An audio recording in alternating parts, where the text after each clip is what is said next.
Welcome. We are going to go over a little thing on how to make a accessory battery. It's going to blow that around a lot. For all your fishing gear, charging, phones, running lights, whatever you need it for. And, it's going to be a quick little thing, so we'll go over all the parts and get to it. So we'll get started with all the supplies. Spade bits, shrink wrap, ammo can, 12-volt battery. The amperage doesn't matter, but depending on the size, you're going to want the right container. This little module you can get on Amazon for, what do we pay, 20 bucks for it? 15? Probably not even that. Okay. Has 4 USB outputs, 2 USB 3s and 2 USB-Cs. The screws and the plate that come with it. Terminal blocks for however much you are trying to work with. Double-sided adhesive, that's for some reason still over there. So, getting started, take your battery, take your little terminals. You can get a 4-post. Most Harbor Freight places or hardware stores are going to have the 8. Doesn't matter, it all depends on what you're trying to put on it. Grab some double-sided adhesive. You're going to need just enough to go on the back of these, but since these are so small, I'm going to end up cutting it a couple times. Do we have scissors?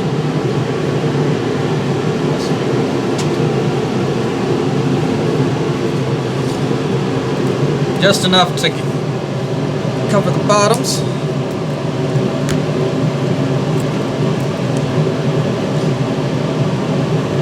Yeah. Just go to the edges on each of them. Even that might be a little too much.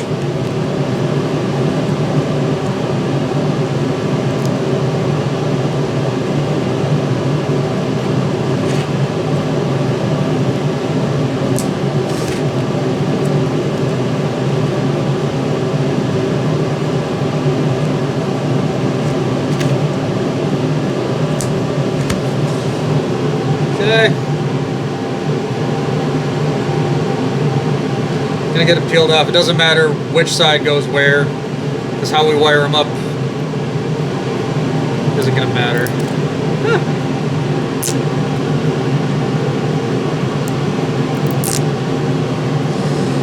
Take your battery, keep them towards the edge over here, but make sure they're lined up with the terminals. These ones being smaller than the original one I did might help. Do that on both sides, one for the negative, one for the positive.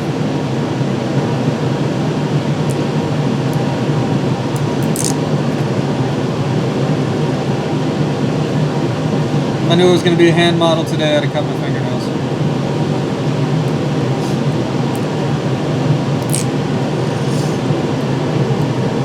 I say that like I didn't plan this one.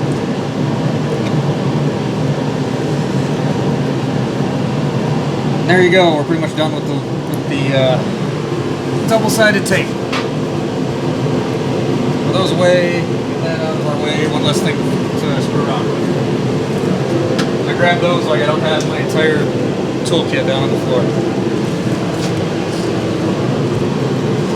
All right. What you're gonna do next is you're gonna take some 18-2, primarily stranded. But if you hate your hands and hate yourself, you can go buy some solid core.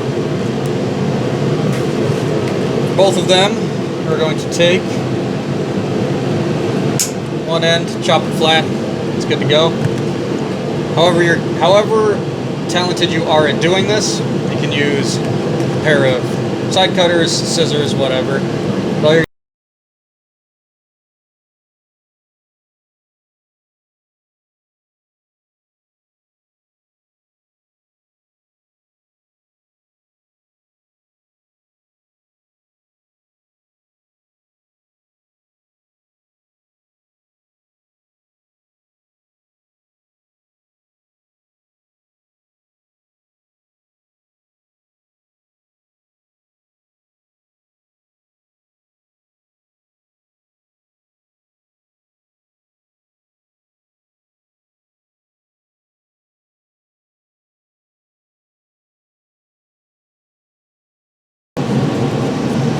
let it get going.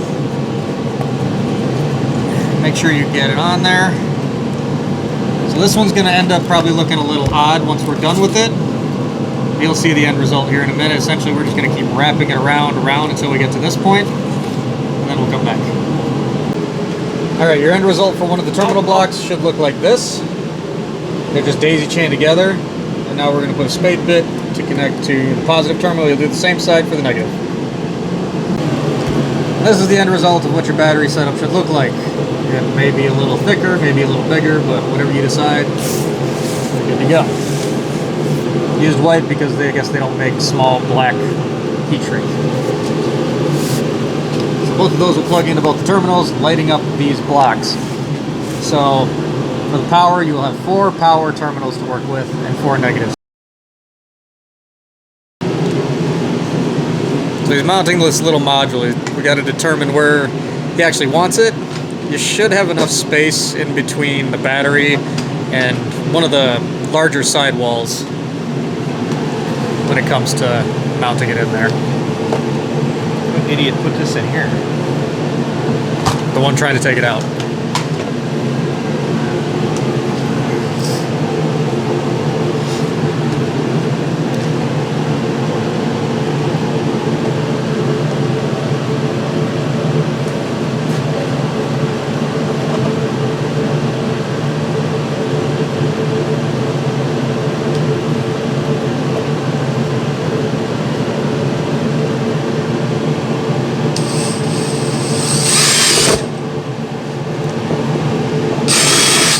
That's all you should need. This is going to be dependent on whatever module you get. So this mounting part isn't really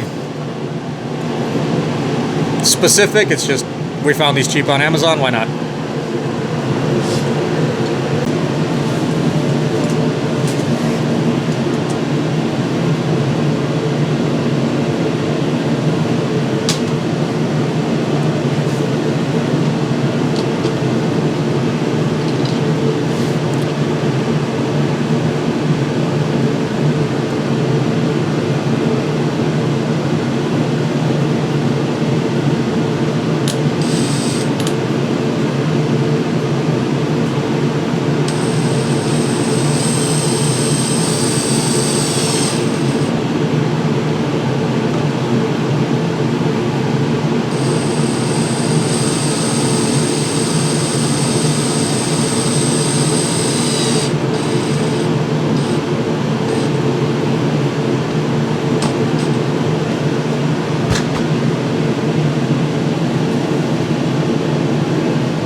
Nice.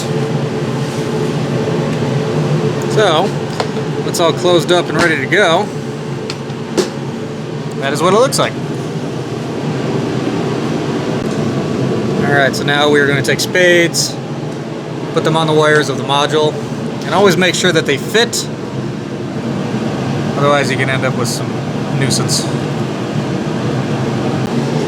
So this is what you end up with inside the box, just 2 connectors. So you can get them onto the terminals. Alright, this should be your end product. Both terminals connected, both terminal blocks lit up with the positive and negative, and the device should be able to be powered up. Let's get this up on a table higher up. And there it is. And this one can be turned on and off. The way this one's designed is internally it does have a contact. It should cut the power completely to this, but I don't know, if you want to add any switches or extra cutoffs, you can. You want to plug anything into it? I don't know if we have a phone. He's going to use his phone. And hopefully not blow it up. Yeah, hopefully not blow it up. Deep fry the phone. Oh, there it goes, it died. Nope. Yep. She charges. Perfect. You have 12 volts and 10 amp hours worth of power with 2 USB-C ports and 2 3.0 ports. Just make sure did you turn it off? Yes. Okay. If you don't turn it off, I don't think it really uses a whole lot of power. Alright, so I'm explaining how this little setup works and why it works. Each of these 4 terminals on one of these blocks is being daisy chained 12 volts of power. Same thing with the negative over here.